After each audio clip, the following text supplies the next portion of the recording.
নমস্কাৰ বন্ধু বান্ধৱীসকল, অসমীয়াৰ বাপতি সাহোন ভোগালী বিহু সকলোকে শুভেচ্ছা জনাইছোঁ আৰু শুভকামনা জনাইছোঁ।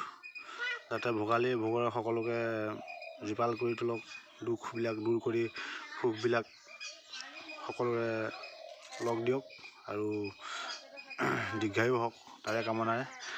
আৰু মই এয়া মেজিৰ ওচৰতে আপোনাৰ বহি আছোঁ।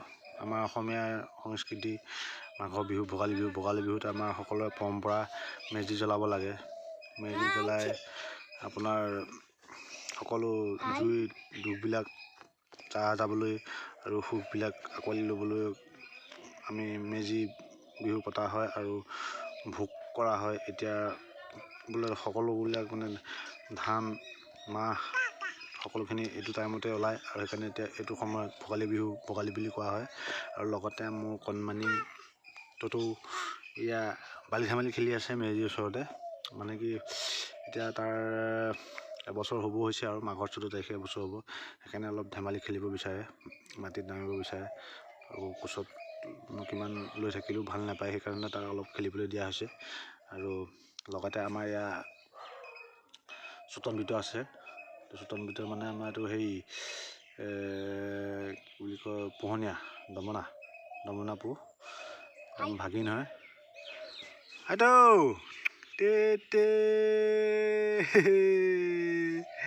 থা ফেলে থা এই থা ফেলে থা ফেলে থা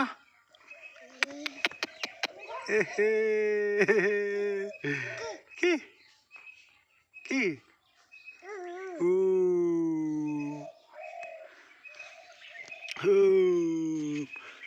এইফালে কা এইফালে থোৱা, এইফালে হায়ো লগাব পৰা হৈছে, খুজি কৰিব পৰা হৈছে। কা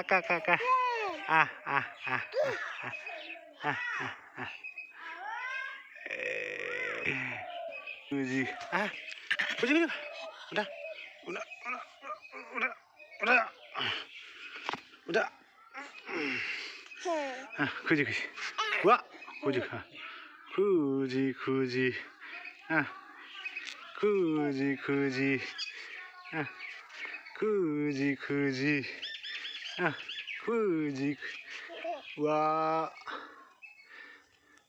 এখোজ দুখোজ চলিছে আৰু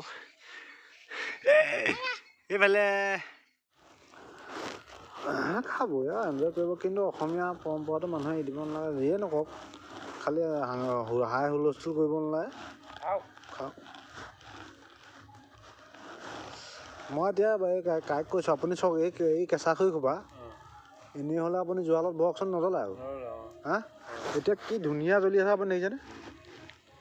আৰু জুইটোও বেলেগ দেখিছে, নীলা হৈ পেলাই ওলাইছে। জুই আৰু হেৰি হৈ গ'ল আৰু জুইকাত এতিয়া আৰু পূৰা হেৰি হৈ গ'ল। মই বেলেগ পৰম্পৰাতকৈ আমাৰ অসমীয়া পৰম্পৰাটো মোৰ বেছি ভাল লাগে। মানে বহাগ বিহুটো কুঁহি ওলালে, গছৰ প্ৰকৃতি, এতিয়াও প্ৰকৃতি এটা কিবা এটা নিয়ম সলাইছে বা কাতি বিহুটো কিবা এটা সলায়। কিন্তু বাকী আপুনি বিলাকত বাৰু কিবা আছে নি বাৰু? জানুৱাৰী ফেব্ৰুৱাৰীত মানুহ নাই অন্য হ'বই